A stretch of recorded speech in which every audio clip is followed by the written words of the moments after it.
Hello everyone, Rudros here, and today I am lucky enough to be joined by Are you ready for the thunder from down under? Christopher Mattiske, Shikadi TCG himself. Chris, how are you, sir? Good, thanks. How are you? How's it going? Good. You and I, so the date we're recording this is the day of the Xanarkin Open 2, so this is kind of fun because I actually got to talk to you earlier. You were kind enough to jump on it. Like 5:30 in the morning for you and cast a match. Yeah. But it was awesome. Oh, it was good fun. Yeah, we got to see a little Opus 15 action. We'll talk about that a little bit today. But let's jump right into kind of the juiciest new material, right? We had a lot of silence from SE or Hobby Japan for quite a while, and then suddenly we get the surprise ban list, and I think this is the first time they've banned multiple cards. Maybe Thaumaturge and Jesper. I guess they did Thaumaturge the same They time, did those two together. So yeah. we got 3 bans. We got 1 restriction. Yeah. And so for those who don't know, I'm pretty sure everybody knows, but just in case you don't.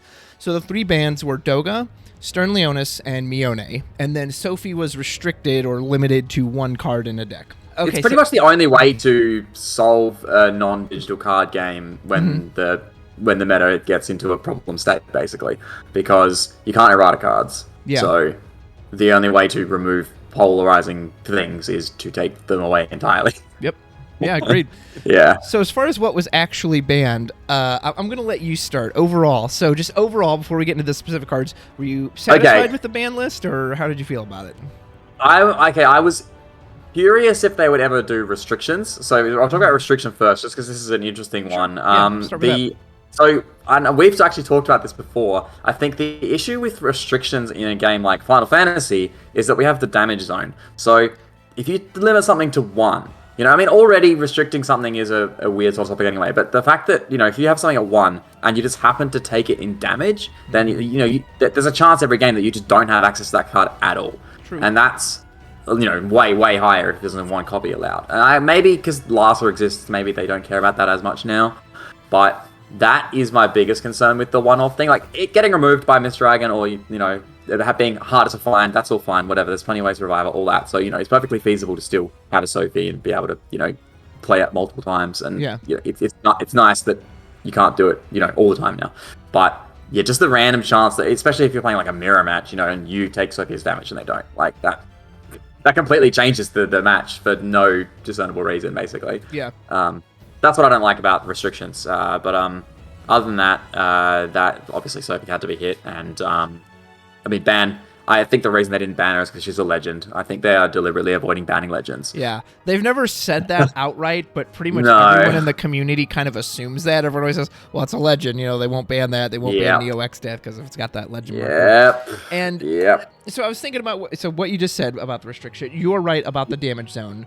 And I did hear more people than I expected complain about that. I didn't actually realize restrictions were so... That there were so many people who were adverse to it. I just assumed, like, in some instances I thought, well, isn't that kind of the best of both worlds? Like, you don't have to outright ban it, so the card still has some value, but it's now less to deal with. And I'd be curious to know how a dedicated Sophie deck would play, because excluding the damage, like you said, Lord knows there's like 5 different ways to get her back, so as long as you can get the copy of her, again, like you said, unless they misdragon her or something. I'm glad they did something about her. Sophie was just... everybody knows what a big problem Sophie is, and I'll use that as a little segue to talk about Doga, because there was so much debate about which card is the problem, and I was honestly surprised. I thought it was kind of obvious. So Chris and I are both in the same mindset. We think Sophie was the problem and not Doga, and I have to admit, personally, I was kind of bummed to see Doga get banned. I would have rather seen Matari get banned in his place. Yes. Yeah, if they want to hit one of the heavy summon cards, it's very weird that they chose Doga, not Matari, because, for starters, there's the dichotomy of, like, Matari and Stern, right? That ban Stern and Matari is a very similar type of card. Obviously, it's not nearly as polarizing, but it has a similar vibe to it. Whereas Doga basically just existed competitively because he's Sophie's colors. Yes. That's like literally, he's a dual element for Sophie. That's why he was a thing, pretty much. So with Sophie, not gone, but, neutered, he's not a problem himself. Like, he's not a real issue. And we've seen a thread, there's a promo, like Road to World Championship promo or something coming out for the card that is not going to be legal while that promo exists. That's really weird and not really necessary in my opinion. They really came down hard on that deck because it was very oppressive and not fun to deal with. You're right though.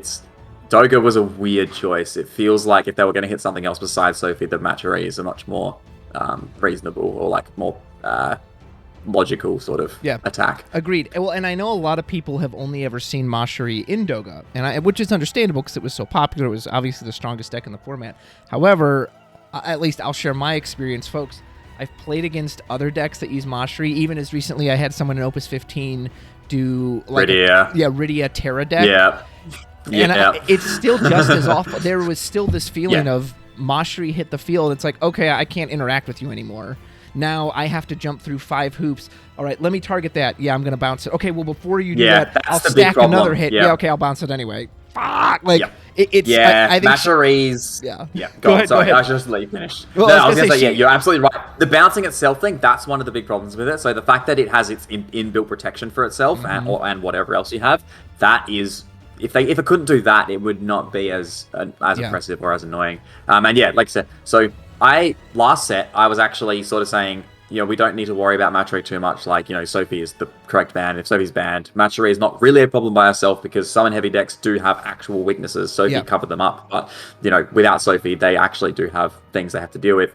But Rydia existing though, she is huge boon for heavy summon decks. So she sort of feels a similar role to Sophie, not the same at all, but she adds a lot of power to a deck full of summons. Yeah. So that then boosts Matari up again. Like you said, it becomes more oppressive in a different deck, but still the same cards, still doing the same stuff. So just mechanically, I don't want to see that. I suppose in Magic the Gathering they call this a dredge effect, where you can basically use cards from your discard pile or your break zone.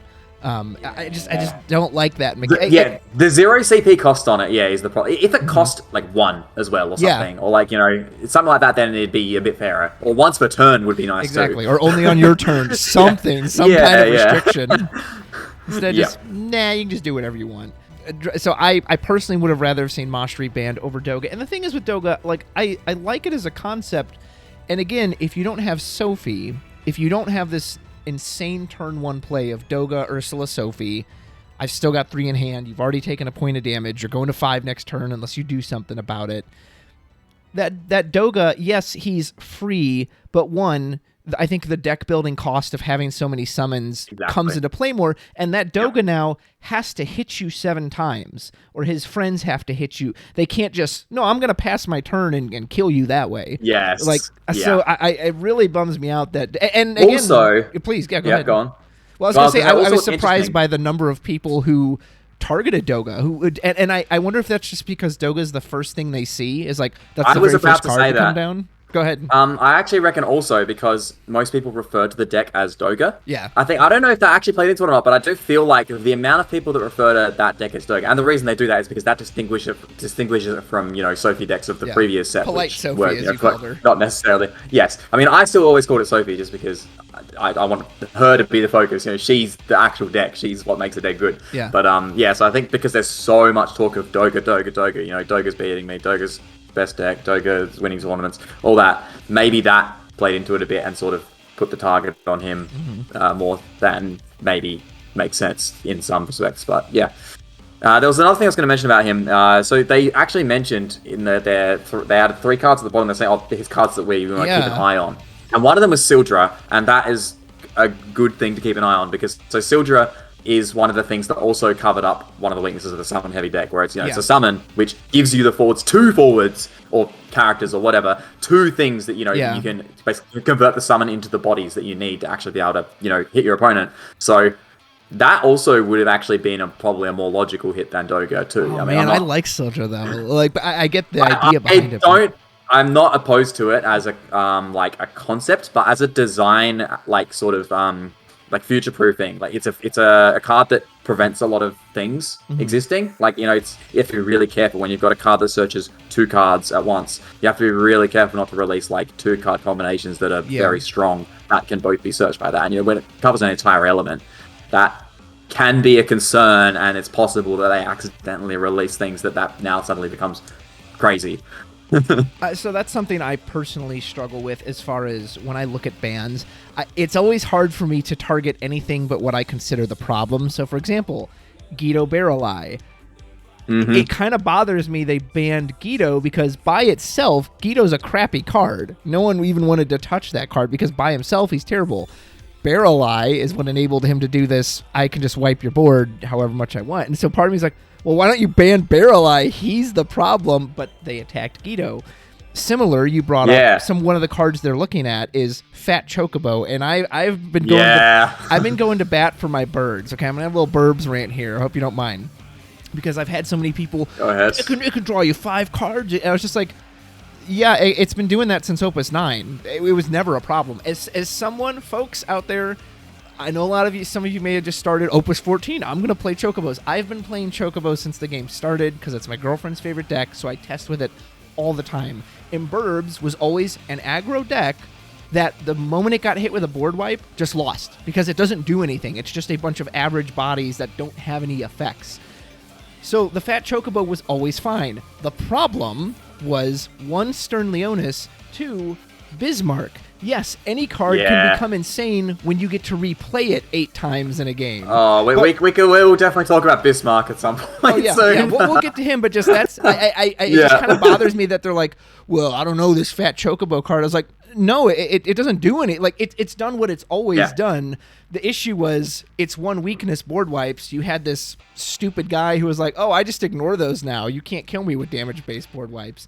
And again, and this will go into Mione with this, the issue is, okay, maybe it's fine when you play it once. It's when you play it again, and then the next turn, it's when and you the can next repeat turn. it. Exactly. And it wasn't designed for that. It wasn't designed to be played 8 times in a game. So there's my. And you're right. I agree 100%. No, I agree with you. Legitimately, Fat Chocobo was a really weird card to see on that list as well, in my opinion. I agree 100%. So I'm with you on that one. Fat Chocobo is not a villain.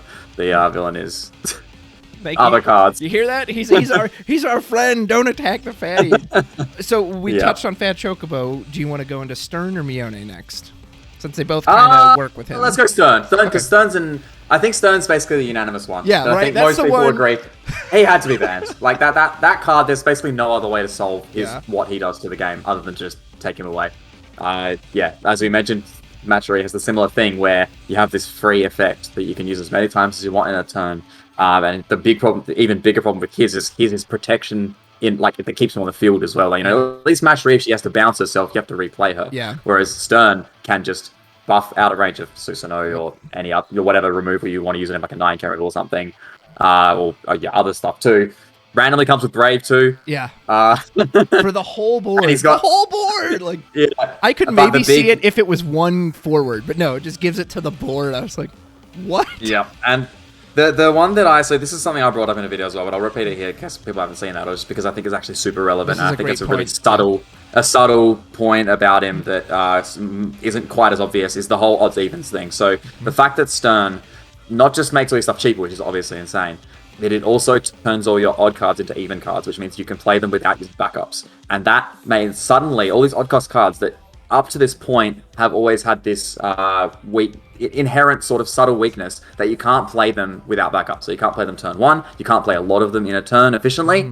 That's always existed, and so there's been a lot of cards that are very potent aggro cards, things like the Stale, and then lots of the Chocobos, most of them are 3. Yeah. To play a lot of them or play them without backups, you have to, that's really awkward and inefficient. Whereas Stern flips it, and so now you've got all these cards that suddenly are really good aggro cards that you can just play as many of as you want. You can play them turn 1, and that's all good.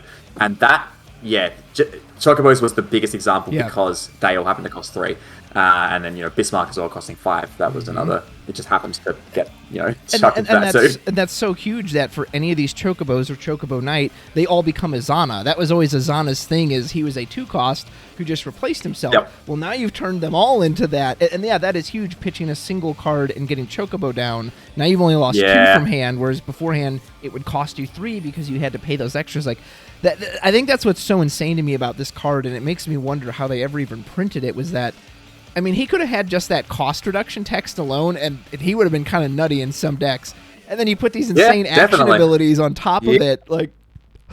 And the other big difference, for Matari and Stern, right? So Matari, at least, like you said, there's a deck building cost to having a deck full of summons, because summons don't actually win you the game. Like, they can do crazy good stuff, they can give you a lot of value, but you're not going to kill your opponent with summons. Whereas forwards, forwards are like the best card type, basically. Like, they make you win. They are how you play the game. So to have the card that benefits, like you get a benefit from having a deck full of forwards, that's not really a weakness. Like, that's not really a deck building weakness. That's just actually, it's rewarding you for that, which is what you want to do anyway. Yeah. So, that's the big difference between Stern and Matari, though. So, they do seem like similar cards, and they do have a lot of similar vibe. But I think, that's the big difference, that forwards, you want to have lots of them, whereas summons, having to play lots of them is a drawback. Yeah. It made those aggro decks just brutal, and just, again, no drawback. That's fine. I've just got all these benefits now from just having this Stern down, and it's very, very low risk too. Yeah, like you said, you just play him, like you protect himself. He's whatever. I've said this in every video I talk about him, but it's worth repeating because one, a lot of people at my locals quit playing. A lot of people just quit playing the game because of Stern, because he gave me the most deflating feeling, and even worse than like Turbo Ice, where I didn't even have a hand, where Stern would hit the board and instantly, nothing's even happened yet. He's just come to the board, and I thought, oh, okay, game's over. Like, I can't interact with you now. I'll never forget this match. If you don't have... I was playing Samurais, and I'm like, okay, I've got to cast the Ifrit, and then he's going to sack 4, buff 4, so then on the stack, before that resolves, I got to cast this other summon, and then he's going to do another 4, and it's like, so I'll dump my whole hand, and it won't matter, and he'll just survive anyway. Yep. And then even if you do actually manage to get the kill at least, you spend way more resources. Yeah, exactly. I'll play another one. And he cost he had nothing. He cost from his break zone. Yeah. Stern, I think, was pretty unanimous. So yep, definitely. Now, the one that was definitely a surprise was Mione. And I was hoping that they would hit, your loop deck. In some instance, you yourself have said, I really wish they'd get rid of Tilica. Yes. That being said, Tilica and Mione were the two. So the Mione was the other option. So yes, Tilica I think is the actual biggest problem card, like in terms of what shouldn't exist and should be banned, and that would obviously kill Riku Loop, which is an insanely good loop deck, way better than any loop deck has any right to be. But I mean, Mione also does that, so that's good at least that they did actually kill that deck properly. Thank God. There are other loops, though, that Tilica enables. Fortunately, randomly, by the way, the Stern ban does prevent another fairly easy draw loop that didn't use Mione. Really? Yes. So, I don't know if people know this is like a common thing to think about with loops. Titus, the 4-cost Titus that bounces back up on a forward, that effectively can read just bounce it back up, because you can target himself. So you can target your backup, target himself, bounce himself, and the backup. So if you can do something, if you can generate enough CP to be able to do that infinitely on something, then you've now got, an infinite potential there. Yeah. And so Bart's activates all your characters. If you have Tilica live and Stern, and then you have Bart's Titus, that's infinite. That costs 5 total. So, pay 2, bounce Bart's, play Bart's, activate all. That's infinite activations on your board. Wow. But not much. You just have to have Stern in play, have a Titus, have a Bart's, and have your Tilica effect live. And then on that, you can have stuff like Mog 6, who can draw a card every time you tap to draw cards. You can have the Sky Pirate Ash, because Philo now exists. So you can have her to every time she generates an additional CP. And then you can draw through your deck with Mog to find like Sahagan Chief and Blackecious, and then you can use those to recur like Thief and Bouncer and Mill. Stuff like that. Too many loops. Why are there all these loops? All this is only possible because of Tilica. Just for the record. Like, none of that would be a thing that would happen if it wasn't for Tilica. But yes, I mean, fortunately, that's not very, especially with Stern gone, that's not really a competitive option. So that's good still. Yeah. So we did get rid of Mione, and Mione is obviously what made it easy to actually draw through the deck, so you could get all your cards. The infinite draw part, exactly. Yep. And then, it's funny because at my locals, so Jellyfish Guy, he's been asking for a Mione ban forever. And a few of my other friends are like, no, she's fine. And I was just like, I don't know, man. Like, maybe if she costs 3 or something. But ever since I started the game, I could see the power of, and we saw it at Worlds, right? Here comes my starter Pain for free. Here's Mione. I'll just get the Pain back, draw another card, play that for free. Hey, here's Zidane. Again, maybe one Zidane is tolerable, but when you're hit with it 2 times, 3 times, 4 times in a game, it's like, well, you just keep pulling the best cards out of my hand. Or Typhon, Lord knows what she did with him. So. Yeah. I mean, that's nothing else though. The whole Bismarck, the wind thing. Yeah, we'll get to that. We'll get to that. But yeah, I'm glad to see Mione gone. I was not sad. Yes, it is a card that's probably a problem to exist. And like you said, I think one of the big problems is it's undercosted. So the fact that it is also a 2-cost backup, that is a huge issue with it. So there's no deck building drawback to having your deck. All the stuff that it enables, at worst, is still just a generic backup, which is a perfectly fine base case. It is also very good for what it does, for what it costs. It basically adopts the cost of whatever you bounce with it. And because we have so many forwards that, because you pay 2 and you draw a card, but then it bounces the card. So you're effectively losing the CP that you paid to play the card. Yeah. But if that's 0, hang on, sorry. Because you draw the card, you pay the 2. Yeah, so it costs 0 inherently. Sorry. It costs 0 base besides the fact that you bounce something. So yeah, whatever you bounce is basically becoming its cost, because if you replay that card, then now you're in the same position. And so yeah, anything that costs less than 0, like Pain was the good example that you used. Now your Mione is a backup that costs that. And it lets you dig through your deck too. Yeah. That's just a side note. Yeah, I was glad to see her gone. I think the third card they did mention they were watching was Matari. They did still say they're watching her. Did they say that? Yeah, I think so. I had forgotten, so that's good. Yeah, I think it was Sildra, Fat Chocobo, and Matari. Like I said, I do wish, and trust me, anyone, have someone construct a good summon deck with Matari, and you'll still see how just obnoxious and uninteractive she is to play against. So I think she's an issue. So that's what we did have banned. What would you have liked to have seen banned? Because I'm the type, I was like, dude, you should have banned 10 cards. Like, I would have been fine. Yeah, I'd love that too. I'm also a huge fan of, like, heavy ban lists. Like, I like, let's change what's good. Okay, so here's I mentioned this as well when I was talking about what could be done to fix the game. If we deal with Sophie and Stern, which we should, which they did, which is good, you can't just deal with those. You also have to deal with wind, because it's not obvious when Stern and Sophie were around, because they would take up all the limelight, and they were aggro decks that wind has trouble with. The wind engine is insane, like ridiculous. So specifically the combination Bismarck, Typhon, Althea. So those 3 cards existing in the same deck is obscene, and basically no. So I talk about like a polite game. So people have different opinions what polite means. Okay, for me, I use the word as like a word to basically differentiate. A polite game is a game where you have backups, basically. So you actually get to do things. You get to play your deck. Your deck will probably get to do what it wants to do. That's the only reason. But yeah, the problem, wind will win all those games, because Bismarck is insanely good, really, really strong card, obviously, crazy. But then that would not be the worst if you could actually kill it. But because of Althea, you can't interact with Bismarck. If you try and kill it, they can just bounce it, and it just draws a card as well, because it does that. And then they can replay it. And the fact they have that, so they have this card called Bismarck, which is ridiculous, and can and it can bounce something every turn. It generates your CP. When you have a Typhon on top of that, the most clean, reliable spot removal in the game, which is really cheap for some reason, that you can use as many times as you want. You can reuse it whenever you want. What is your opponent supposed to do about that? Yep. Like, how if they can't kill the thing that's generating you all your value, and that thing is giving you consistent spot removal, on top of its instant speed 2k damage that we were talking about on the stream as well before, that is completely unnecessary and creates, makes it so much stronger for no reason. Didn't need that. Yep. It just creates a scenario where most decks can't really do anything.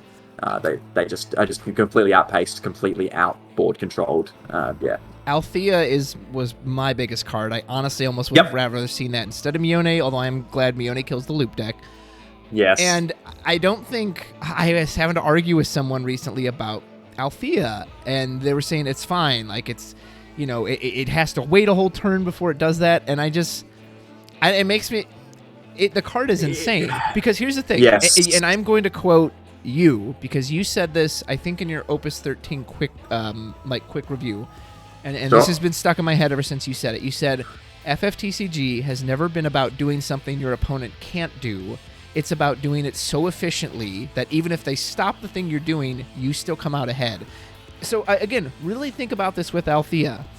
They've got a Bismarck on the field. They've got Althea up. You have to, assuming you're playing against someone competent, you have to do something that will threaten to kill that Bismarck.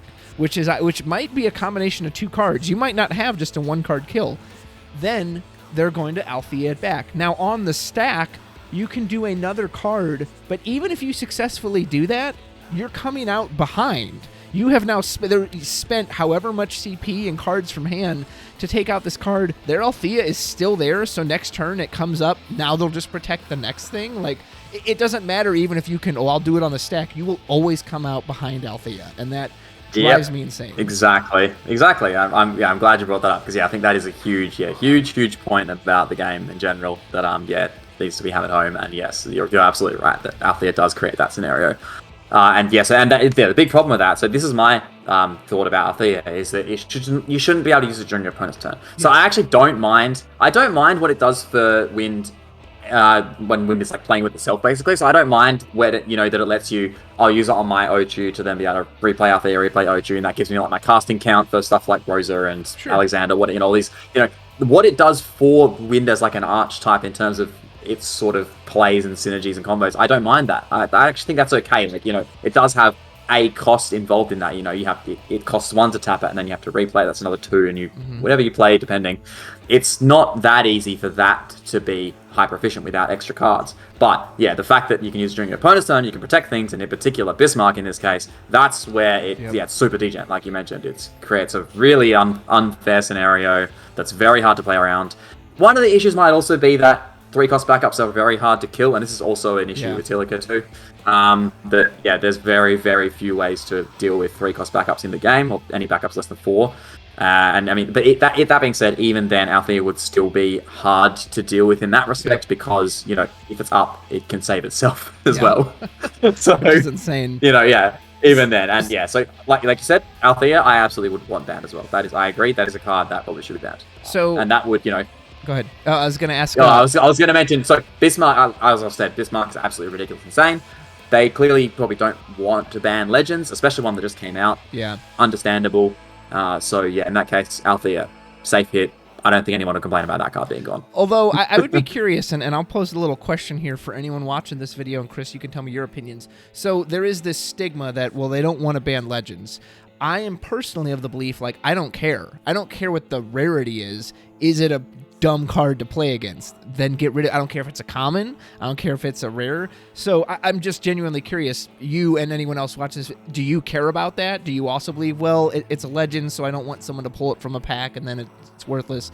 Or do you feel like me, no, I want the game to be fun to play, so if a legend is stupid, ban a legend? How do you feel about that? That's me. I don't care. I do not care at all. All I care about is the state of the game competitively, is the game to play and how enjoyable it is, how polarizing it is, how many decks you can build, the flexibility, the fun you can have, basically. And so I don't care, whatever. Ban anything that will make the game fun or make it, less polarized.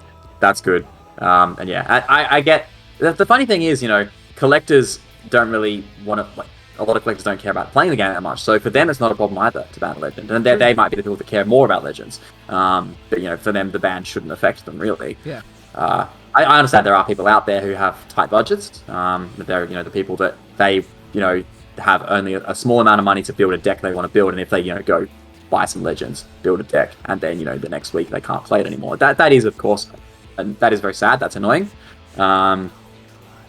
That's by the same vein, though. You can have someone build a deck, spend a bunch of money on some legends or whatever, build a deck, and then even when it's not banning cards, right? There are still the game can still basically make cards not playable anymore without banning them. That's that problem exists even without bans, right? If a new set comes out and suddenly a card that was expensive before is now garbage and price plummets or whatever, and you can't play that deck anymore because you'll get destroyed. That's that's a similar effect to banning. I know it's not the same, and I know you can still play it and all that, but I think the card games inherently have the ebb and flow of cards getting good, bad, playable, unplayable. The ban is just sort of targeting what that hits in a way that theoretically makes the game funner. Well said. So we're talking about Wind, and I have two thoughts. I have two design thoughts about Typhon, because I was thinking about it today. And so there's one that gives them the benefit of the doubt, the developers, and there's the one where they hate me. So the they hate me design philosophy is that Typhon is a win card. Travis hates win, so we're going to make it amazing. And that way he'll get pissed at all the time. Giving them the benefit of the doubt, I was thinking about today. I was like, I think the reason they made it so strong and so cost efficient, the other 3 cost monsters of that set were like 7K. Yeah. I could see almost in my head the idea that, well, you don't actually lose the card. It goes back to your deck. So because of that, right? But here's the thing. But what does that not take into account? If that card didn't have an enter the field effect, then it doesn't matter that, well, they didn't technically lose it. It goes back to their deck. It didn't do anything. They paid however much CP for a card to immediately go back. Or even if it did have an entry effect, it immediately removes it from the field. And as you said, forwards are the threat. The field is the threat. That's why Zidane is, in my opinion, the best removal in the game, because it doesn't matter how good the card is. If you never get to play it, it doesn't do anything. It doesn't matter how good Stern is if he's thrown right into the break zone. So in my head, I kind of wonder if that was their design idea behind Typhon, that, well, you don't actually lose the card, so that's why it's okay. How do you feel about that? I have wondered that. Yeah, no, thank you for bringing that up, because I have wondered about that, and I am concerned that, here's the thing, right? Like, that's possible, and, like, I can't really think of another explanation of why that card is so undercosted and so, like, why the numbers are so ridiculous. But, that is concerning, though, because, like, in card games, and it's a common misconception that, like, cards in deck are like available to you, but they're not really. Like, a card in your deck is, you don't have that card, right? It's still in your deck, right? And this comes up when it comes to talks about milling, and so Pot of Desires in Yu-Gi-Oh is a really strong example of this, where I'm removing top 10 off the top of my deck. Oh no, I'm like removing 10 cards out of my deck, but that doesn't matter, because those cards may as well just be on the bottom of your deck. Like there's no real difference between those two scenarios, right? There will always be a portion of your deck that you do not see in a game. I mean, unless on occasion, some games, yes, you will draw a deck, but that's very rare. There is always a portion of cards in your deck that you will not see. So cards in your deck are not really real. So the fact that Typhon, I know that's a weird way to say it. No, I like the fact that the fact that Typhon puts it in your deck, right? Like, that doesn't matter.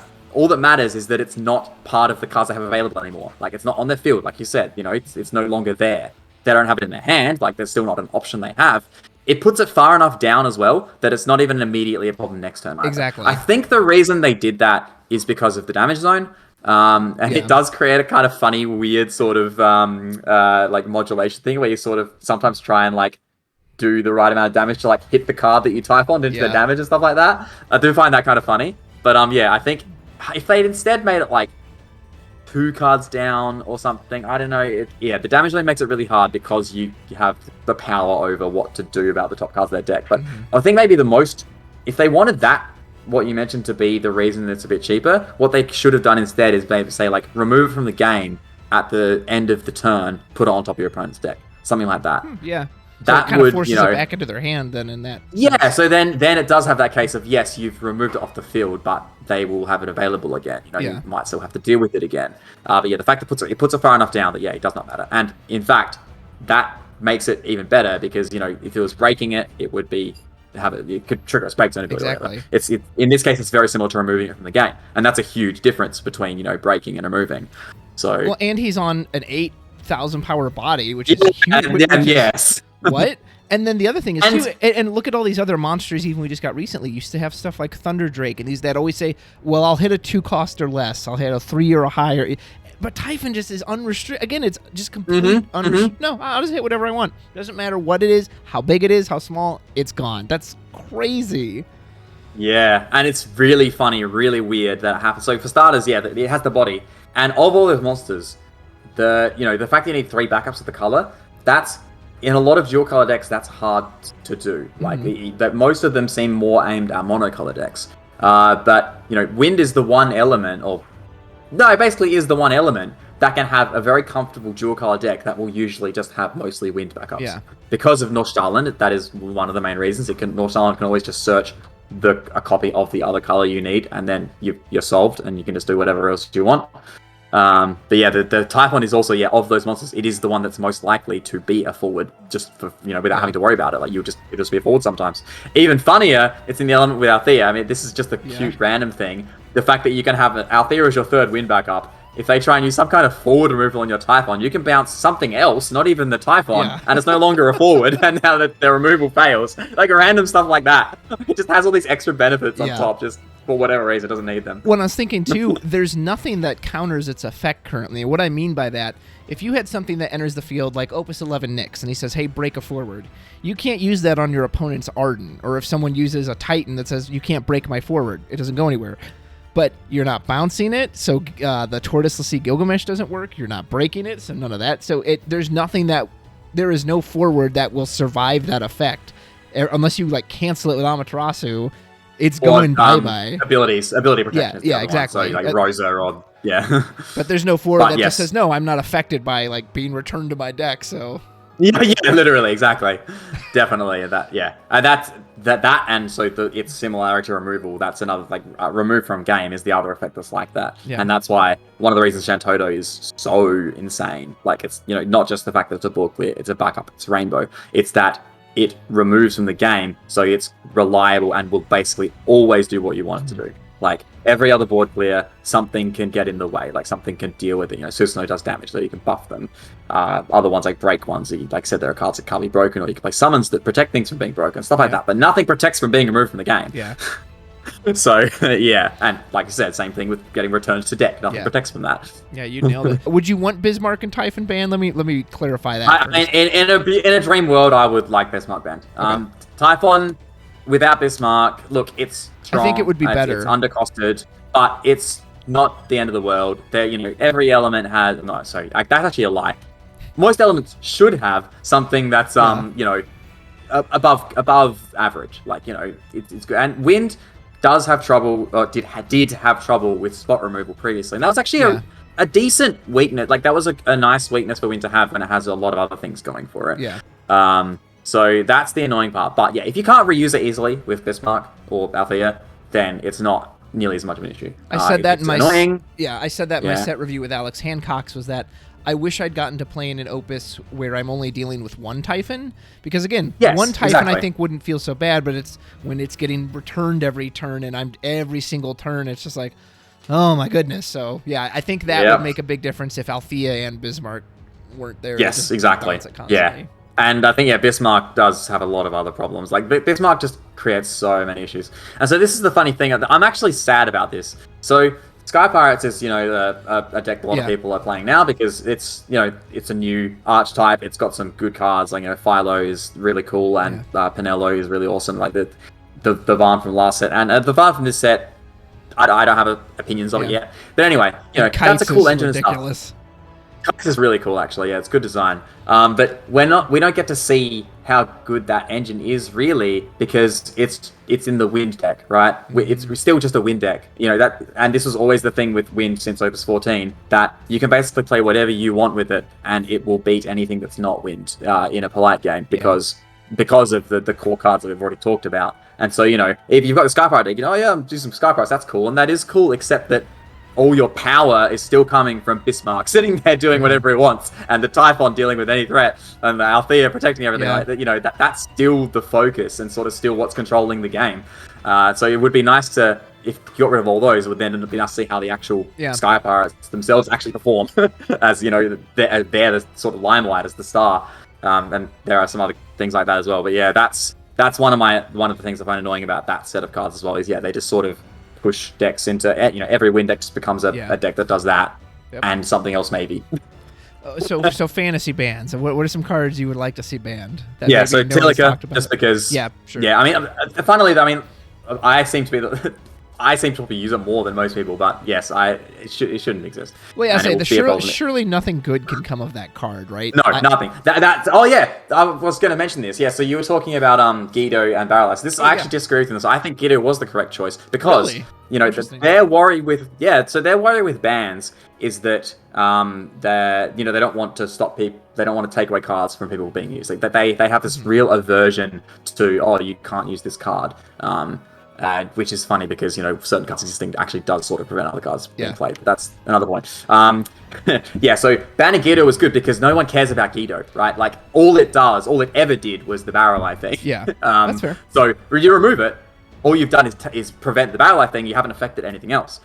Tilika's similar. Tilika has never been used in anything other than Degenerate stuff. Like, it's, Mione is actually a card that's used in lots of competitive decks and is used in a lot of, for its actual purpose, right? Yeah. Whereas, Tilika, no, it's never been used in anything other than loops. And that's basically all it does. So you take it away, you kill off all those loops without really affecting anything else. So that's why I'm actually surprised that they didn't look at Tilika more than Mione. But I also kind of get it that, Mione is much more spotlighted again. Yeah. It's in a lot of decks, and it's in Wind as well. So, yeah. So Tilika is a big one. Neo XS shouldn't exist. I think most people will probably agree with that too. Fortunately, it hasn't really been around that much, and that might be due to something like the fact that Typhon deals with it so nicely. Yeah, exactly. Typhon's such a good counter to it. Among other things, but so Neo probably shouldn't exist. So the other ones, there are cards that I don't like. That I don't think they're, realistically, they're not really ban-worthy, but I just don't like them in the game. And we talked about this before. I don't like cards like Lani and Mind Flayer, and you agree with this, I think. That the complete inherent randomness of, the amount of difference between what you hit, if you hit something good or something bad is so huge, and you're not in control of that at all. Like, it's not something you can't plan to hit a good card with Lani most of the time, unless there's really weird circumstances. So, one person plays Lani, gets some garbage backup, they can't even search whatever it does or whatever, or it's the wrong color and it just clogs their line. Yeah. And then the other person hits, some insane card like a Tyro or whatever, just some heaps good card that'll do, or a summon they can just have sitting there removed, and then, when your opponent's about to do something cool, be like, this summon I stole from your deck. And Mind Flayer has a very similar problem. In fact, even worse, because it costs nothing. Yeah, nothing. So you can also high roll some expensive card. I just don't like those swingy cards where it has that massive delta variance where, again, I see their design philosophy is like, well, if you hit nothing, then it's not good. It's like, but when you grab their Leviathan and play that for free, that feels awful. My friend used, I was playing Turks, and he was playing like a fire deck with Lani, used Lani, and he stole Zero Miss and just play. I was just like, that's like my best card. Are you kidding me? I've got Zero Miss now. It's just like, it's like I have to play this crappy Ice Lightning deck just so I can play this really good card. And you're the one who gets to play it? That's not fair. That's nonsense. I don't like the high rolling nature of those cards either. It kind of lends this feeling of the game kind of feeling arbitrary. Like you said, now it's not, they made the better play. It was, no, you just you just happen to rip that random insane card. So it's a very Hearthstone-y type thing, actually, and it's one of my issues with Hearthstone is the stuff like Babbling Book, which is like add a random spell from the entire game to your hand. Very similar sort of impact on the game. Where that's a funny story. I know we're not here to talk about Hearthstone, but there was a big event. It might have even been Worlds. I can't remember. There was a massive, really important event. Someone was playing a mage deck with this card, Babbling Book, and they literally won because their book hit like the best possible spell twice in a row. Wow. Like they almost could not have possibly won if they didn't hit exactly the correct spells they needed. And it's like stuff like that. And Lani can do similar things. Not nearly as bad, but similar style, like you mentioned. It's just this crazy variance that is no one's in control over. Just whatever happens. I'll be curious to know how you feel about this. And anyone who knows me knows how much I hate this card. I would love to see 3CP Opus 3 Zidane go. Because it's kind of insane to me that card is still around. But again, James Greaves said this in one of his articles, and I agree with him. He said, it's technically the best removal in the game, because like I said earlier, if they can't ever play it, it doesn't matter if it's Sophie, if it's Stern, if it's Dadaluma, if it's Broska's Final Aeon. If it gets ripped out of their hand and thrown away, it doesn't matter. And again, it's one of those cards that was prime abuse for Mione and Bismarck and Althea. I'm just going to play it 4 times in a game. And I guess what really ticks me off about it is like, why is that not an ice card? It's a discard effect. It's a targeted discard effect. And it makes cards like, and we've talked about Kate Sith before, it makes Kate Sith look so bad because it's like, I can't hit your backups and you get to draw off of it. And Zidane's like, no, I just say, fuck you to your best card. Oh, were you going to Shanto to me next turn? No, I don't think so. Bye-bye. I hate that card. Yes. So Zidane is an interesting one that I have mixed feelings about. So historically, I have said that it's not... The main thing with Zidane is that it's still just the extra 4k that it gets from being, them having 2 less cards in hand, that's completely unnecessary. Shouldn't have that. But, But I mean, besides that, it's still just a 1-cost forward. Like, it's like Sarah, the starter Sarah, she was sort of like the de facto like cost to discard sort of thing. Like, 3-cost 6k discards, like a 1-cost 6k, whatever. So he sort of fits there. And obviously, looking at your opponent's hand, taking card is way better, but he's weaker as a result. So numbers wise, is actually mostly okay. Like the card, as it's things that it has on it is mostly alright. But yeah, there's a lot of other things that come with, the whole looking and taking a card away that, starters, it's unfun. It's very unfun. Like that's an anti-fun card. It's, that you take your opponent's card, they want to do their thing and you just take it away from them, right? That's, it doesn't feel good. Like I said, it feels really bad to have that happen to you. The fact that it hits backups, I think that is a product of it existing way back in Opus 3. They didn't think about the impact this has. So that's one of the huge issues, is that you've planned your curve, you've played your turn 1 or whatever based on what you intend to do next turn with your backups, that Zidane can turn that, or like can take away your backup, and if you don't draw another one to replace it, then now it's done a lot more than it looks like. Like, he hasn't just taken a card away, it's also probably taken away other CP by the inherent nature of you can't use that backup properly anymore. Yeah. That's an issue, definitely. Like you said, the case of not hitting backups was definitely the correct line of text to write on that. Zidane not having that is annoying. It also creates a weird environment where if you're against the deck with Zidane, it suddenly occasionally is correct to hold, like to discard cards that you wouldn't normally discard, just to hold 2 copies of the same card. So I did this quite a bit in Loop. If I already have Tilika in my hand and I play Nostalin, if they are playing a deck that has Zidane in it, I will usually just search the second Tilika and like sit with 2 Tilikas and like. It happens. That's just one example. There's plenty of other examples, right? But like turn 1, you play something or whatever, and then next turn you've got two of a card, a named card you intend to play next turn. Normally you just discard the one that I'm not going to worry about to play whatever card, and the next time I'll play the one that I intend to play. Now suddenly, maybe I'll discard a different card just so if they Zidane me, I've still got one. I've still got a copy. They can't take that card away from me because I got 2 of them. That named thing, that's a weird impact it has on the game a little bit, and it doesn't come up that often, but yeah, it just it does something nothing else does. It's one of those kind of cards like Ishtola and Shentoto that has a weird impact on the game. It has this niche that nothing else fills. So that doesn't really answer the question. I don't think it should be banned or not. Yeah, I appreciated those insights. Well, and here's another point too, and maybe this doesn't really matter, but talking about name clash, a lot of Zidanes have come out since then.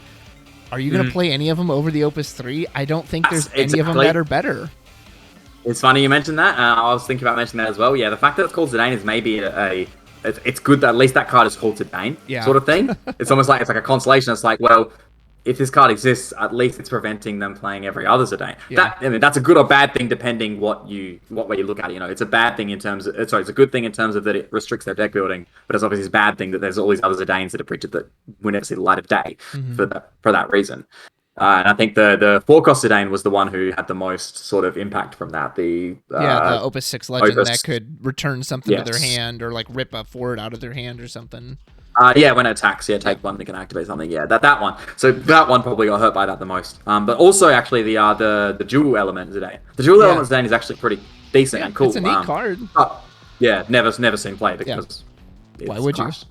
Yeah, why would you? Exactly. You've got that and guy. It's and his look at your opponent's hand, take the card away effect is much more thematic and balanced because it's a special ability. Yes. It has a cost attached to it. You get, and the fact that you can use their card, that's like it's like it covers the thief part of it. Exactly. It's a much nicer way to involve that effect. Well, and I think you still have to pay like proper elements for it too. He doesn't like color fix it. You can cast it that turn. Yeah, I think you're right. He doesn't actually color fix it for you. So if it's like a lightning card and you're playing wind water, you actually can't use it. So that one I actually felt like they put some thought into it.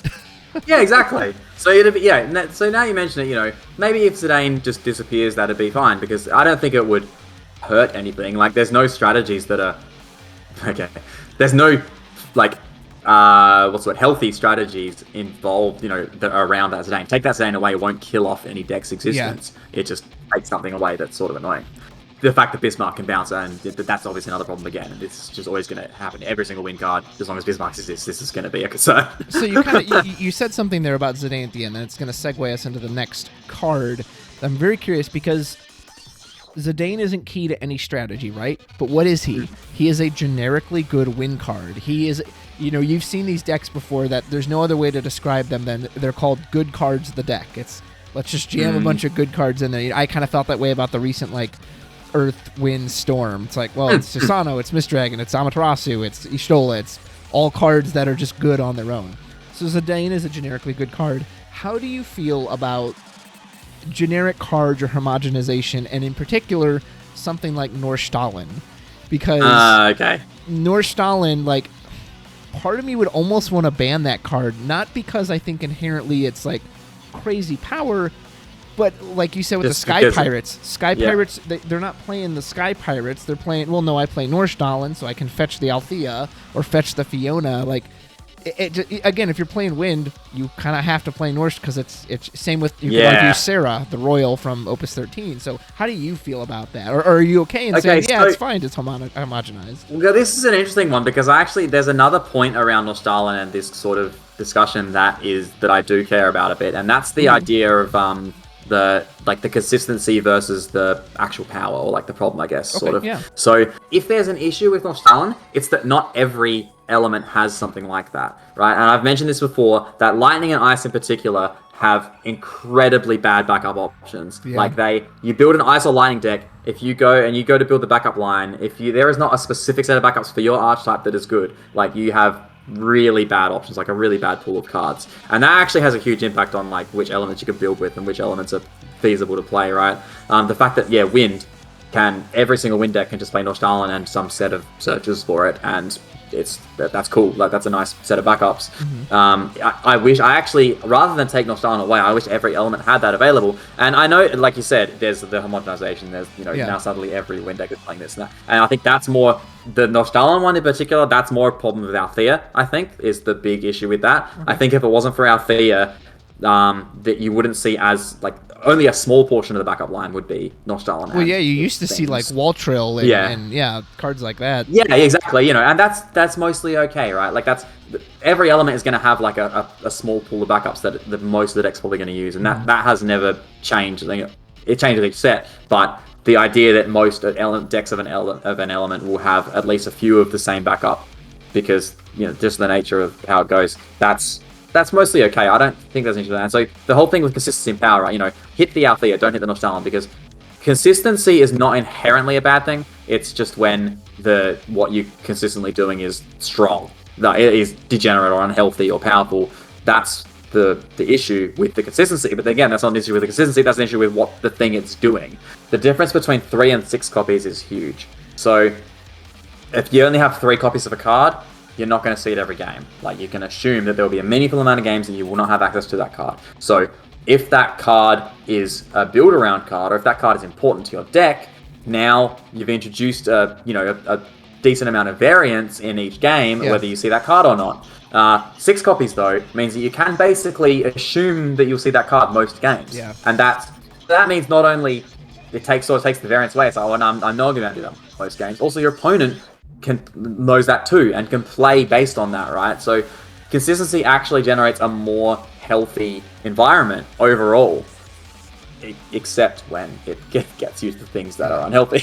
A great example of that was the Verstale deck, and I remember I would see Kyle Peters play this a lot, and he would run 3 Meath, 3 Ysayle, 3 Verstale, and I don't think, and that's 9 cards, that's, add 1 more, that's a fifth of your deck. So there's a reason he pretty much always had Verstale, if not turn 1, turn 2, because you're going to see one of those cards early to then be able to go fetch the Verstale. That's good, and I think that's good, because Verstale, as a build-around card, it does have a deck-building cost. Yeah. It's not, obviously it's strong if it goes off in the way you want it to, but the weakness is that you've had to fill your deck full of cards, and some of them you might not have wanted to play in the first place, but you did just to keep the count up. And the fact that there is all those searches for him means that it's okay to do that, because you will still be able to do that, and now that deck exists because it has the consistency to be able to do that, and that's nice. That's actually a good thing. So that's an example, where I think the consistency is good that you can do that. So you would rather see... sorry, did you want to finish there? I didn't mean to cut you off. No, that's basically what I was going to say. So you would rather see every element get a Nordstalin or a Sarah as opposed to cutting those off. Okay, and that's a sentiment I've heard, my friend James Greaves said that. he was just like, look, I would rather just, and he's like, I know that makes it again like homage now. Well, every element's got it, but if not every element does have it, well, is it any wonder wind water is always such a beast to deal with because they're the one that they have that consistency. Yep. Okay, this fits both this point, and then also a point we brought up before that I forgot to mention. So you asked me which other cards I would want banned. Yeah. I want Tyro banned. Amen to that. And that's a weird. Yeah. So I agree with that one. I hate Tyro. Yeah, it's not overpowered numbers like the card. Again, it's a 5-cost backup, the Searcher's card, so it's effectively a 3-cost backup. Those are typically not great. It has the fact that it gives you Rainbow CP, though, is a nice sort of consolation for that. It lets you do some interesting things with certain decks. And here's the other thing, right?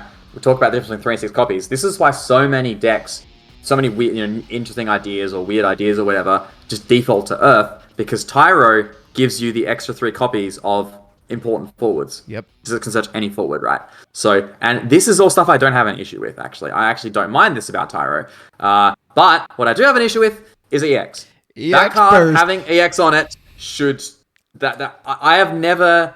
Even Odin... Oh, actually, no, maybe not. Odin was pretty bad. But, like, I don't think I ever feel as bad in the game as when I hit my opponent and they hit their Tyro EX. Like, it is... and I don't think I ever feel as unfair as when my opponent hits me and I hit Tyro EX. Like, it's... The amount of difference in a game it makes for you to hit a Tyro and not hit a Tyro is huge. Because not only do you get to search anything, basically, literally, and like we said, forwards are what drive the game. They're what drive most decks. So... most likely whatever you get is going to be the highest impact card in that situation. Also, it's another interesting thing is it's always going to have something to hit, right? If you hit something like... okay, that's not... I was going to say Bran, that's not a good example because there's lots of stand units in that deck now. But another... Say Joseph, maybe. I don't know. Like another EX searcher, that's an EX. Sometimes you run out of things to hit with them. Yeah. Like, and that balances them a little bit. Tyro's never going to have that problem. Every single time it gets hit, it will completely change the game. So... I mean, obviously, the dream would be to take the EX away, but you can't do that in paper card games. Right. So I would rather just not exist. Yeah, I 100% agree with you. If that card didn't have EX, I don't think I would mind it so much. But I think Alex Hancock said it unnecessarily turns it into a win condition where, you're stabilized. Exactly. Oh, you can just go grab Titan now, or your board, or Susano, or your next. Susano is a big problem. And if it just feels, and that's always. No one really uses this card much anymore, but I hated this card for the longest time with Zidane, and that was Star Sybil. And I mainly hated it because of the EX burst, because same. I would be on top and like, oh, I can go get Shantoto now? Well, thanks, you're going to get fucked next turn. It's like... Yes, I agree 100%. Star Sybil was the original example of that, yes. That another card that absolutely should not have had EX. And the even funnier thing is, most of the decks that have those cards in them, so Star Sybil was the same, but Tyro has a similar issue. It's one of the only EXs in that deck usually. So it feels even worse to hit it. Because, if you've got a deck full of EXs, then if your opponent hits some EXs, you're like, well, fair enough. They built their deck in a way that might happen more often. But when it's just Tyro and Kusith in your deck, and, there's like 6 EXs and you hit them, you're like, well, cool. Like, it's just, you high-rolled me. Like, excellent. That's great fun. Yeah. Okay, so I have a specific card I want to ask you about. Because I don't know if I necessarily want this banned, because I'm of two minds of this card. On one hand, I love it, and I think it's 100% necessary. I think, God, the game needed this card so bad. And on the other hand, sometimes I'm just kind of sick of, literally it changes how I play the game. Amaterasu. The fire. Okay, sure, yeah. Because ever since that, and you'll even see it on Octagon, ever since that card came out, when someone is playing against a fire deck, when they would normally just be, okay, play this, they always, is this okay? Do you have a response? What they're asking is, are you going to Amaterasu this? Are you going to cancel this? And again, auto abilities were so prevalent. I'm happy it exists because we need a card like that to check a lot of the stuff. But man, sometimes it's just like, I was playing an Avalanche starter the other day, and every starter cloud I put down, Amaterasu. Amaterasu. And I was just like, can I just play? Like, can I put cards out? Yeah. So I'm kind of torn on that one. How do you feel about Amaterasu? Okay, so I think the element choice is an interesting one on that. I agree with you that I think it's the kind of effect that should exist. We kind of need that. The way the game goes, we need something to be able to cancel auto abilities. In particular, we need something to be able to cancel auto abilities in a not telegraphed way. So Ishtola, it did exist to cancel, and that's fair enough. But it's nice to have something as well that's interactive in the way that you don't know it's there. So it creates a decision-based scenario where, do I bait it out, or do they have it? Do I play around it? That kind of stuff. That's all fine. No issue with that. I'm very, very glad it's not in water or earth. Yeah. So that's good, but or wind actually as well. Yeah. That's but I think fire was the next worst one that I'm sort of for starters, it doesn't fit fire's identity really. Yeah. True. Like, why does fire cancel something? That's not really a thing that fire does or should do. I actually think that it probably should have been in ice. That is my feeling. It's a form of denial, right? Yes, it's based on thematic. Yeah, is that you're preventing something happening. That's sort of like something ice that tries to be its identity, and ice has a problem where all of its summons suck. Like ice's summons are awful, but then they also release a bunch of cards in ice that are like summon support cards, like the new Terra as an example. But there's other like Levnado or Une, like the all that kind of stuff, right? They release all these cards for ice summons. They don't release any good ice summons, so you can't play them anyway. Amaterasu would have been a nice thing, but that's lightning, whatever. I don't know. That probably would have just been fine. But yeah, fire was an annoying choice because it doesn't really fit, and also because fire has so many good generic cards that they don't need more good generic cards that also then do this thing that nothing else does. It's one of those cards I mentioned before, Ishola, Shantoto. Amaterasu is one of those cards as well. It does something nothing else does. It creates scenarios, like you said. Suddenly now, I know I no longer know that my auto ability is going to trigger. Exactly. And certain cards, from a deck. Well, to comment on that, and this even ties into Tyro. From a deck building standpoint, there is nothing you can put in that is a fire summon for 3 CP that will have more impact than Amaterasu.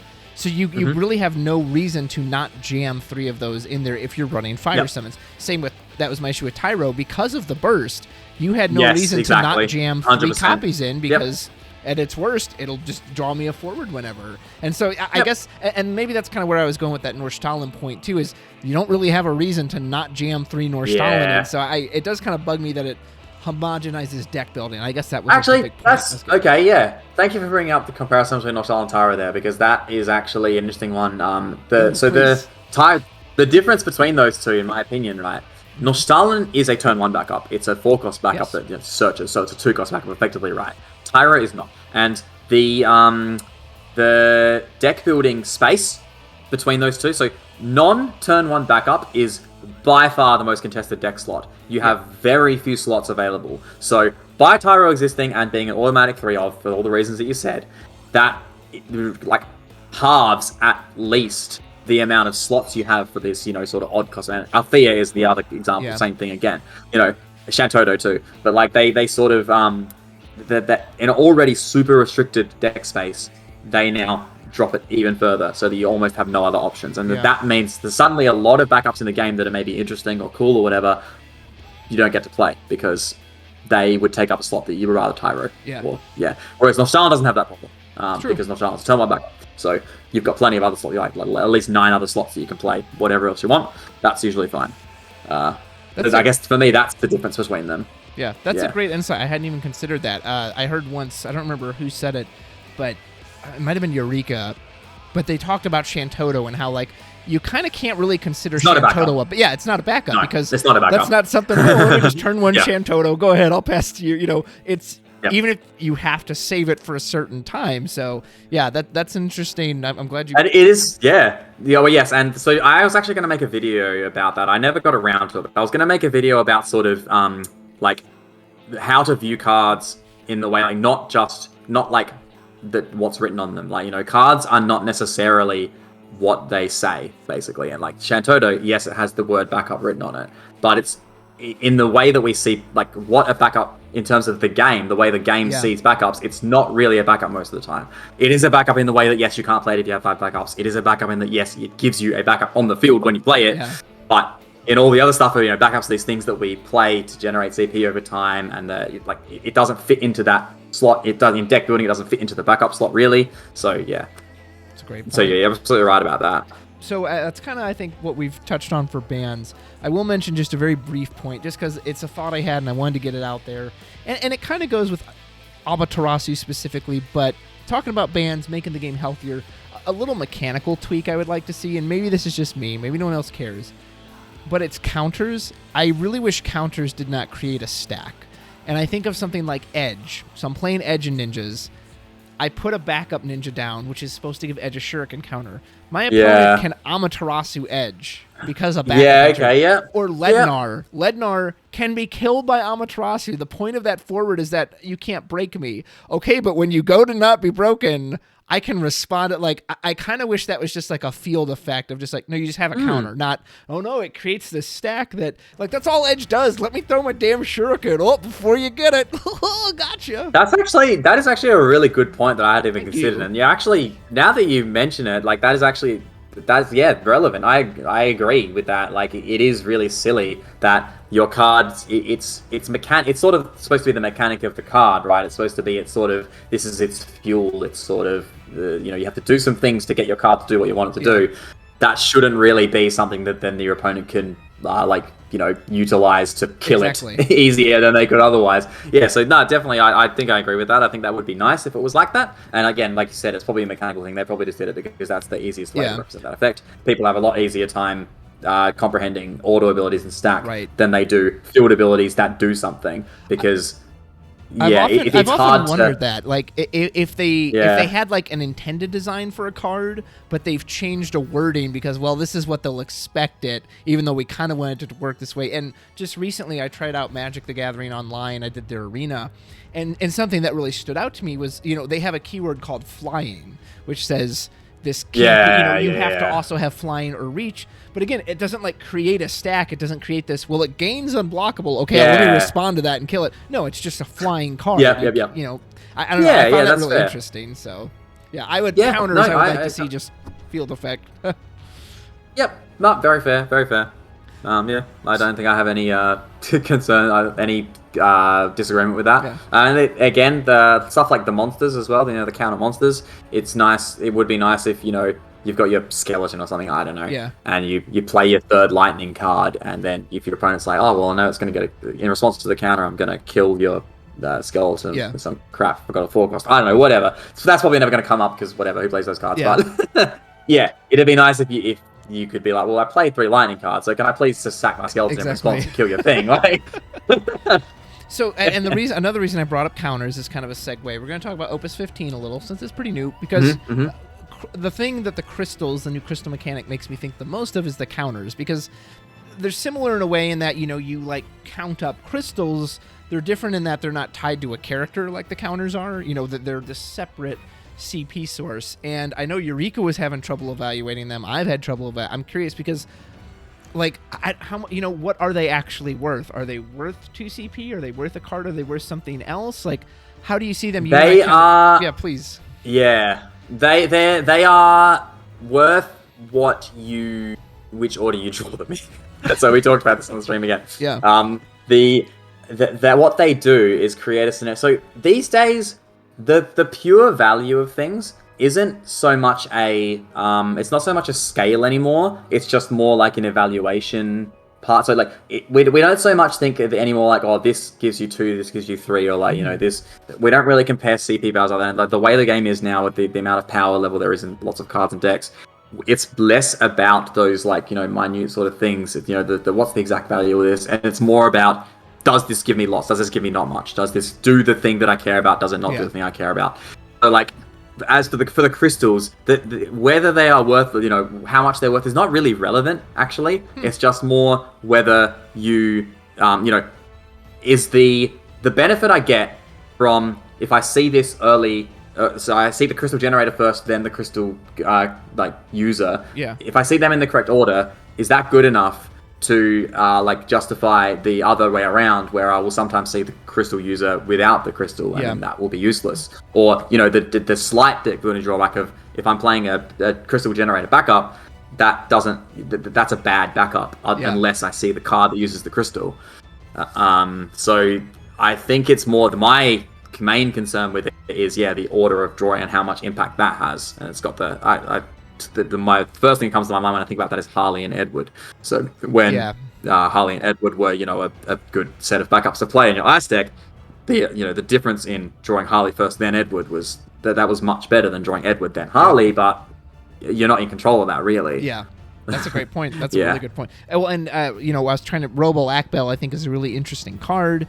I was using him in an X-Death build where I could, recur the X-Death backup over and over and keep sending people to avoid. I got to actually do it once. Really fun. Oh, yeah, that's cute. Yeah, but that's pretty cool, actually. Yeah, it was a fun thing, but I don't really want to play that card without the crystal, because otherwise he's just a black belt. I have to wait a whole turn to let him survive and then pull back up. And even in that game, I found myself in a weird situation where I didn't actually have any spare backups in the break zone, so I didn't even have anything to pull back. It was this really weird... Again, it was the sequencing thing, and I was like, I like this card, but I have to draw the crystal generator, then I want to play Robel and use it, and then I also have to have a backup to keep getting his value, and I've tried some of the other crystal ones too, and like you said, sometimes I'll get the user first. It's like, well, I don't want to play it because it doesn't do anything, or I'll get the generator and I never draw the guy who uses it, so it didn't do anything. That crystal just sat there all game. So it's been weird. It's been very strange. And you also get a weird thing, where if you draw the crystal user first and you don't have the generator, and it's like, well, do I...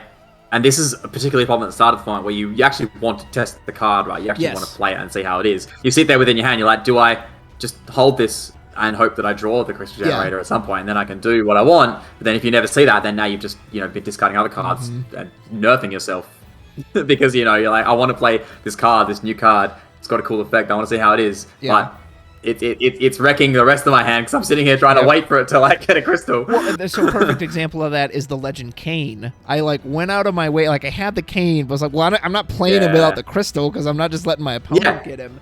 And so I waited forever, finally get the crystal. I play him down. He doesn't do anything till attack.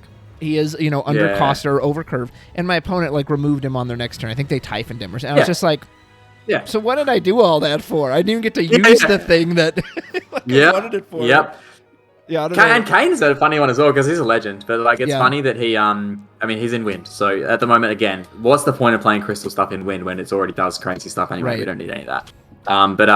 I think Firion is a joke. I don't know what they that card is like a rare. Yeah. I don't know why it's got the legend stamp on it. Well, and again, Firion. So I tried a Rebellion package. I played Guy, I think.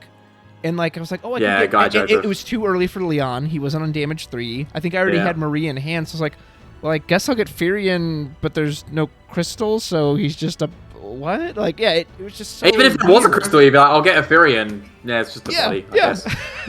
Whatever. I'll turn him sideways and they ignore him. I don't like that card at all. No, I don't either. But at least, though, to be fair, at least they didn't give Fire more legends for once. Because, last set Fire got 3 legends. Yeah, so. Yeah, right. Well, and so it's interesting the way they spread out the crystals among the elements. I think Water legitimately has 8 cards that have the crystal symbol on it. But, I think Wind only has 3. I think maybe Fire has 2. So, some of them actually got quite a bit, and then others, they just barely got anything. So, I don't know. Yeah, and the range of... The difference between the card, what the cards do and, the, the power level and all that is huge as well. And I think that Lady Lilith is the most interesting one because she does both. She generates crystals at a relevant cost, but also can use them. So I think she's a cool sort of crystal card because she doesn't have that problem of the order of drawing and that kind of stuff. Yeah. And she sort of turns... She just has nice interactions, and she's got appropriate restrictions too. You can only generate a crystal once per turn with her. Right. So that, I think she's well designed. Kefka is a funny one. I like the effect is cute. Again, it's nice that it generates crystal and is also a crystal user, even though it needs more from other sources. But at least you can still play it before it's live, and that still does something for you. So those ones are okay. But like I said, Water for some reason got heaps. It also got good ones. Lena's Water got good. Yes, Lena is crazy good. And Realm as a generator is really good. It's got the Mione thing, right? Yeah. It bounces your thing. And for some reason, it can bounce itself. I find it really weird that they allowed it to bounce itself. So I thought they were over that. Yeah. I thought we'd passed the point where we made cards do that. Not yet. So, there's that one's an interesting one. I do like the fact that, again, she's a generator and a user, so she can get monsters out, and I like messing around with monster stuff. So that's actually cool. But yeah, I don't think she should be able to bounce herself. I think self bounce is something that we need to be really careful with.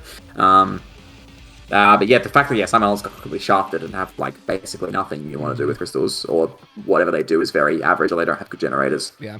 I think it is a mechanic that will get more interesting as more cards are released. It's definitely not inherently a better thing than multi-element, but the way they design the multi-element cards completely like blowing some of their power levels out. I would much rather this. Like, I'd much rather we be more careful and have like sort of, slow sort of, we'll try a few things. Maybe if that doesn't work out, we'll release a few more, whatever. I'd much rather that than, all right, Sophie, Sarah Mobius, what's her name? The White Tiger LC Nimbus. Like, let's just some millions of lines of text on these cards, then like they have no drawback. It's all good.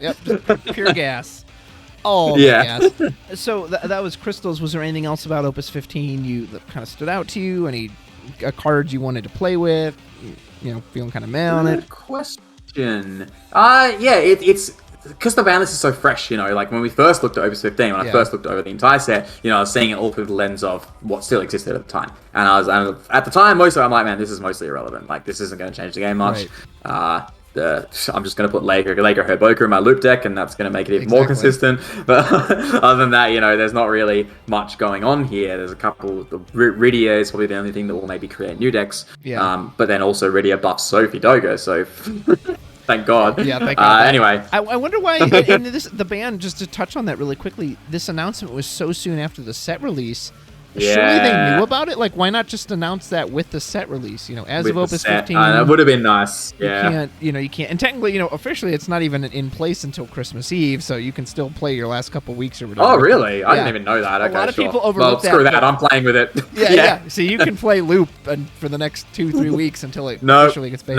No, I don't want to. I want to play Opus 15. I want to build new things. I don't want to have to worry about Stern existing. That's fair. And this is, I don't know. Maybe this is a tangent or just I see because they introduce these new dancer tribals. They give it some support. Oh yeah. And I guess it's just so strange to me that it seems like sometimes they will give a tribal support and then just ignore it and just forget about it. Like cadets got touched on in Opus 13. Now we probably won't see another cadets until who knows when. Machina doesn't fit with them at all. Here's dancers. Are they going to keep? But then Sky Pirates, they did push it like 2 sets in a row. So I don't know. It's just kind of weird sometimes. This is another thing that happens in Yu-Gi-Oh! A bit as well, where they sort of choose certain... Well, in the idea, they sort of choose certain archetypes that they'll push really hard, and other archetypes that they'll create, or they exist, but they just won't make them good or playable, or they won't release real cards for. They sort of create them to exist, but then it almost seems like they deliberately create like, we want this archetype to be one that's competitive and this one to not. Yeah. Which I don't like that design philosophy if that's what they're doing. Maybe they're not, I don't know. But like you said, the dances, and the other weird thing they seem to do, it has to be intentional because it's so clear that like the Sky Pirates, we used your example, Sky Pirates versus dancers, right? They made it so clean. Like they gave it, for starters, it's all in the same 2 elements. They gave it a dual element on theme card to allow you to do that, like in your 2 element deck. Whereas you have something like dancers, which is across 3 elements, cadets as well, where you have no help to deal with that. Like, so for starters, not just this in 3 elements, also you don't really have a way to create a backup line that can deal with that. Like, and I don't know if I don't know if it's intentional that they're doing that for some and not others, but Lilithset being in lightning, why? Why is it in lightning? All the dancers are wind, and they, Mayakov, they put in water. Okay, fair enough, sure. But then the Lilithset, which is like the payoff card, it's like the one that, rewards you for having lots of dancers. No. Complete other element. Like, you're going to have to splash some weird crap to be able to play this one. It is weird, and whereas Samurais is very consistent, and it's like, no, you just keep it in fire. It's like all the 1 element, exactly. Monks as well, right? They're mostly earth, like... it is very strange, and it's always baffled me, and I just don't get it. Like, I don't know. Again, and like Mannequins was a neat little package in 13. When are they going to put out Mannequins? Is it going to be another 11 opuses before they... Oh, man, we should see some more Mannequins again. At least, though, to be fair, though, you're right. That does have the backup sort of color fixing thing involved. They made it lots of colors, but they gave it the ability to generate all those cards. So that was nice. So that was actually, I don't mind that one. That was one of the more well-designed ones in my opinion. Not cadets though. Yeah, like, no, not at all. Tell you what, we'll give you this light ace that can't be played. I mean, yeah, the light ace, that's a funny card actually. That's a really hard card to evaluate because, you look at it and you read its text, you're like, wow, that's a lot of lines of don't be allowed to do anything. Exactly, or that's a lot of negative text on that card. But, playing forwards from your break zone, it's insane. That's huge. That's crazy, yeah. And, the fact that it's turned on immediately, unlike something like Lena or Zemus, which you have to wait a turn or give a haste or whatever. So that effect is very potent. I'm glad that they were very careful and created a bunch of restrictions. Obviously, they made it impossible to use it for loops and stuff like that. The discard hand is a bit extreme, but fair enough. They want you not to be able to play it as a neutral. Okay, cool. Can I give a tangent anecdote about the discard hand? Yep. Okay, and this is about Arden. So I saw someone use Arden the other day. They put the Arden down, and they break 2 of their opponents' forwards, and I think it was like a Ferris Viking Storm deck. So they broke 2 of the Vikings, or like the Ferris and the Viking. They broke one of the backups, and they dealt them a point of damage. I mean, obviously the opponent selected all these effects. Yeah. But that's why they did that. And the next turn, the person had like 8 cards in hand, and they just stomped the Arden. They just blew the deck out and won immediately. Yeah, of course. Yeah. And I was just thinking, like, imagine if a card said that as an entry effect. Deal them a point of damage, kill 2 of their forwards, and break a backup. That would be insane, right? And yet, it was such a clarity moment, a moment of clarity, that this guy has 8 cards in hand. You have nothing. Which means they have a green light to do whatever they want. I don't even have to worry about what you could do. You have no hand. Like, I don't think I even properly appreciated how detrimental that throwing your entire hand out effect is. Like, that is a very brutal thing to do. Yeah, and it's funny you mentioned the part where they can't stop you, because Zidane actually has a similar, you've talked about Zidane, Zidane has a similar thing where the turn you use Zidane, you know exactly what your opponent can do and whether they can stop you or not, or how they can interact with you. That's one of its huge benefits.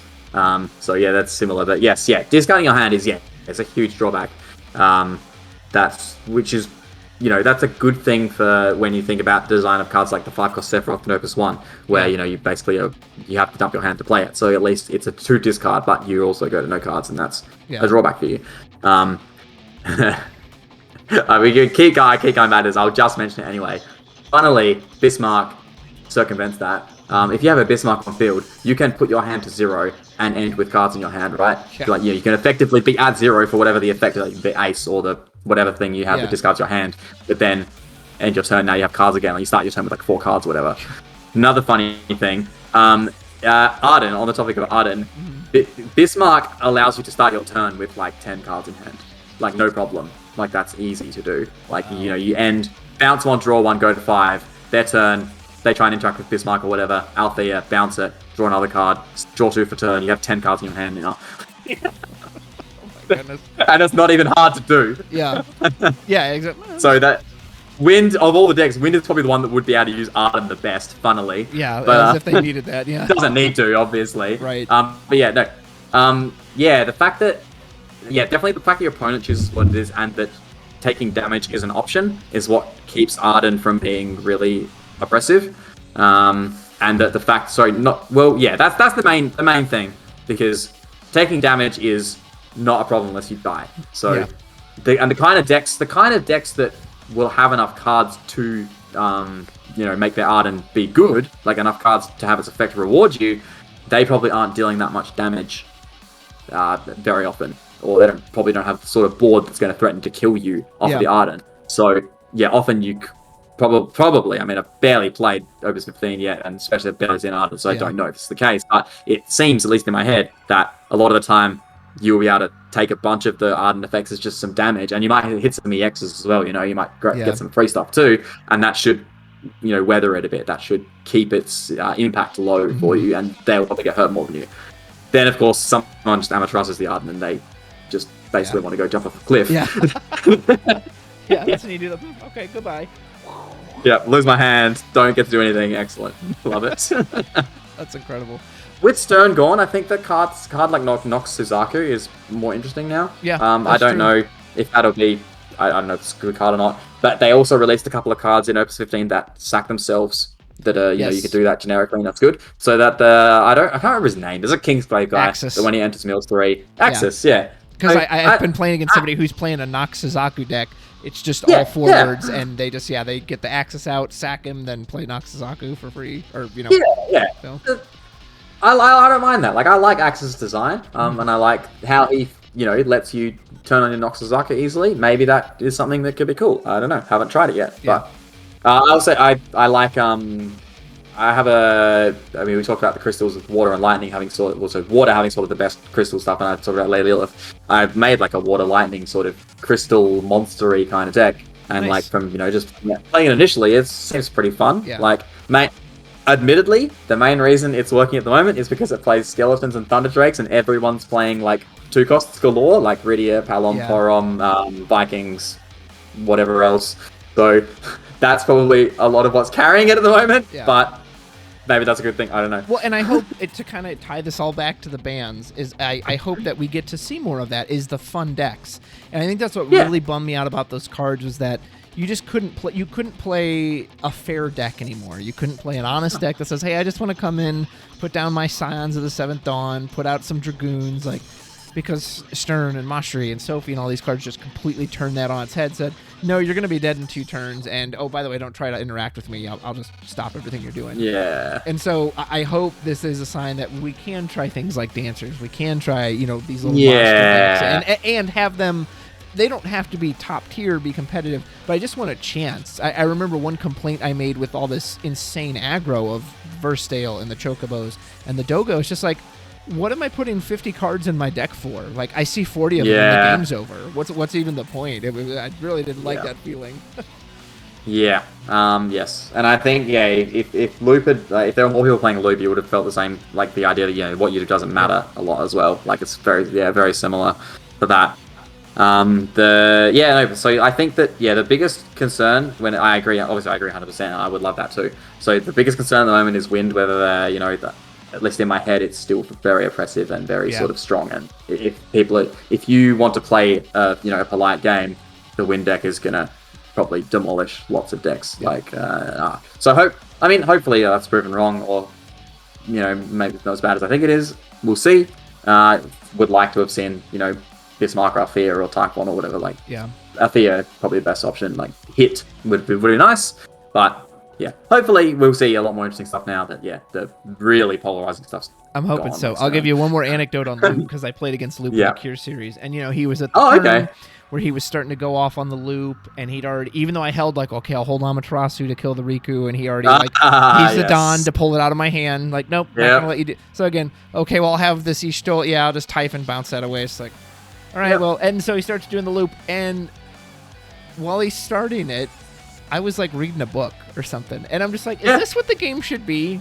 That I'm engaging in another activity while my opponent's spending 10 minutes just playing the game, but playing solitaire. I have an anecdote about that too, actually. Back in Yu-Gi-Oh, there was an New Zealand player, I think it was. Someone invented like a loop, a really convoluted loop, or like convoluted. Like, it was a very long sequence, basically, to do like not much, but obviously it was an infinite, so, you know. And I played that deck at a locals, and like top 8 or whatever, and I sent out across from her, and like I started doing the loop, and he's like, do you mind if I just go to Coles? I'm like, yeah, that's fine. And he just walked off, went to Coles or whatever to buy some stuff, while I'm just sitting there like step by step going through like this, you know, like 10 or 12 steps to like draw a single card or whatever or something. Like, that's not what the game should be. That's not enjoyable at all. No. Not at all. Yep. Folks, I mean, we touched on Opus 15. We touched on bans, Day of the Game. Chris is always happy to share his stories. I shared some of my own. We laughed, we cried, we sang, and, you know, we'll say cheers to a good night. Chris, I think you sang. I don't think I sang, unfortunately. That's true. Yeah, maybe I might have sang. Or I know I sang on stream earlier. It was Rainy's birthday, so I had to make sure that was very impressive, by the way. I said you've got a very good voice, actually. Really? Thank you. I appreciate that. Yes, you're very musically talented. I also saw your spoiler video, too. Oh, thank you. Yeah, I had fun with that one. That was a treat. That was very good. Very, very good spoiler. Thank you, Chris. I appreciate that. Well, so for anyone who's interested, probably on the 21st, will be the 1-year anniversary of my first music video. I know some people don't look at any of that. They just come for the TCG stuff, which is fine. But if you're interested, I'm going to put out my newest video. I'm editing it right now. Did some filming today. So if you want to see that, you can check that out. And of course, if you haven't checked out Chris's channel, I'll put the link for it in the description below. Shikadi TCG. It's that video that anytime it pops up, you're like, a new Chris video, and you just got to know what his thoughts are, because this man just has a beautiful brain, and I love the way he analyzes this game. So you are too generous. You are too kind. I only speak the truth, sir. So thank you for being on. Any shout-outs or anything you want to give on your way out? Oh, no, it's all good. I think everyone knows. I appreciate everyone always. Whatever, if anyone is watching or anyone who wants to hear what I have to say, what you have to say, like that's awesome. So I appreciate that. Thanks, everyone. Fair enough. Hey, let us know in the comments below. What do you want to see banned? What do you care about? What do you love about Opus 15 so far? How happy are you that Stern and Doga and Mione are gone? Who would you have thrown out? And all that jazz. Folks, we'll see you next time. Take care. Catch you later. Thank you.